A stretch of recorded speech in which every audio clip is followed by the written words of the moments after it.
what I've learned is that there's a lot of things I spend money on. And what I spend money on comes to what I value. And I vote with my dollar.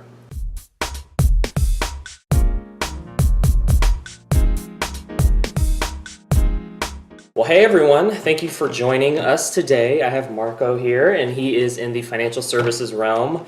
And today we're talking about instant gratification versus delayed gratification and how that relates to your health, to your finances, and the new year. So that's a lot of stuff. I know those topics for some people may be like, okay, that's not really popular, really, how is that relevant to me? So what, who cares? But maybe we could start off with some of the links that you had sent, that I had talked about with regards to instant gratification and delayed gratification. I know one is the marshmallow test. So all these links we'll have in the description below, but the marshmallow test is where they basically place a marshmallow in front of a child, and the adult says, if I come back and you haven't eaten the marshmallow, I'll give you an additional one.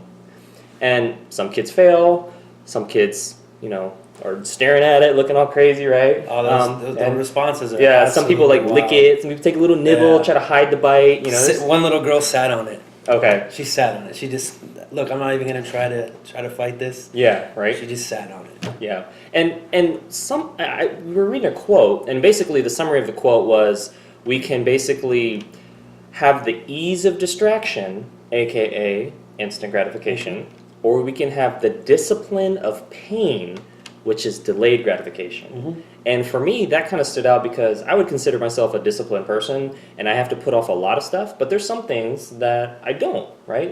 But at the same time, when it comes to like business or health, we have basic needs, we have wants. But as I would relate it to health, maybe you can chime in on the financial side or maybe psychological side too. As I would relate to health, I mean, there's a lot of things with health that I think people are pressured on, whether it's holidays, events, where hey, I'm going to eat life in general. I'm going to eat the unhealthy thing now, and a lot of times people compartmentalize its effects on their health or their cells or their body, and I think that's a big watch out. I know, for example, like fried foods have a lot of free radicals, and when you eat those, because they have high heat treated oils, it can cause free radical damage to your cells. And one thing that helps is antioxidants. But fried food is very popular. There's a chain. There's one on every corner, right? And not everyone wants to think about that, whether it's fried chicken or French fries or whatever it is. And it tastes great. Right? Man. Yeah, they're addictive. They have fat, they have salt, and they have all. But that's all the important food groups. right? And so when I think about instant gratification versus delayed gratification, it's like, all right, instead of eating that item that's not going to be healthy at a barbecue, cookout, family gathering, holiday, maybe a couple solutions could be maybe I eat something healthier before I go to reduce that appetite, or I bring something that is more aligned with my values. Maybe I bring something that's baked instead of fried, or I bring something that's a vegetable dish. I'm vegan, so I would bring something that's maybe focus on a vegetable dish. I'm not. Okay. There you go. So then we would, right? We got, we talk about all types of things here. Yep. So there's a couple solutions though, right? You could bring a different form of the dish you could eat before, or you could bring a different dish. Yeah. And so those are ways to kind of address the instant gratification temptation. It's a lot of the effective methods that people have used are just tricks. They're just tricking yourself. Okay. Yeah. Replacing something with something else that's yeah.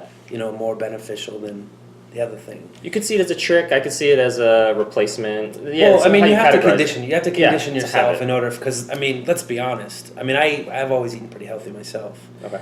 And some of it's awful. I mean, you have to choke it down. Or I like lemon juice and vinegar. You put lemon juice. Apple cider vinegar, or regular vinegar? Yeah, both. Okay. Both. Yeah. I like red wine vinegar. It tastes because I take shots of cider vinegar. Okay. Yeah. It's the worst thing you can do to yourself. I got sick one time because I just had this weird response to it. I gagged, and it kind of made me congested. It was weird.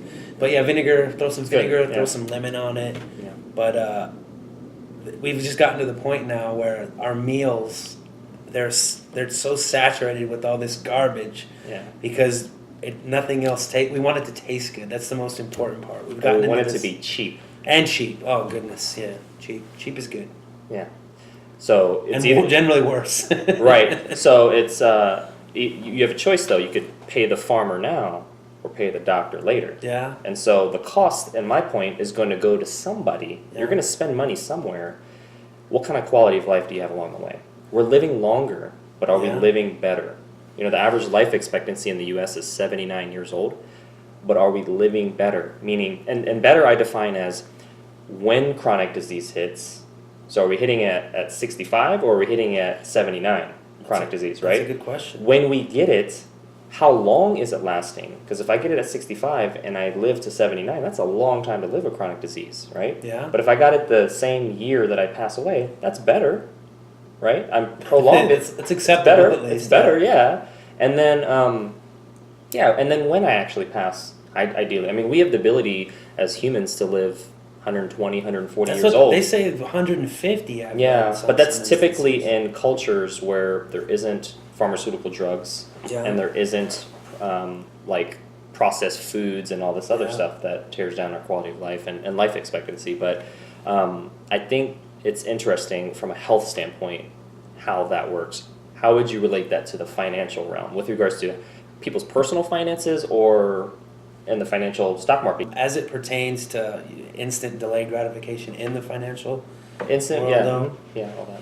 I mean, I have conversations, and I mean all the time. Obviously, that's the gig, is talk to a lot of people. But I mean, almost always, without fail, at least once a day, I will talk to somebody who's who just purchased Starbucks. They're drinking a Starbucks, which is what, $5 or more. Yeah, 5 to 7, depending what they get. Yeah, That's probably not the first day that week that they went to Starbucks and bought it. Okay. And then they'll tell me towards the end of the conversation, yeah, you know, that's just kind of outside of my budget now.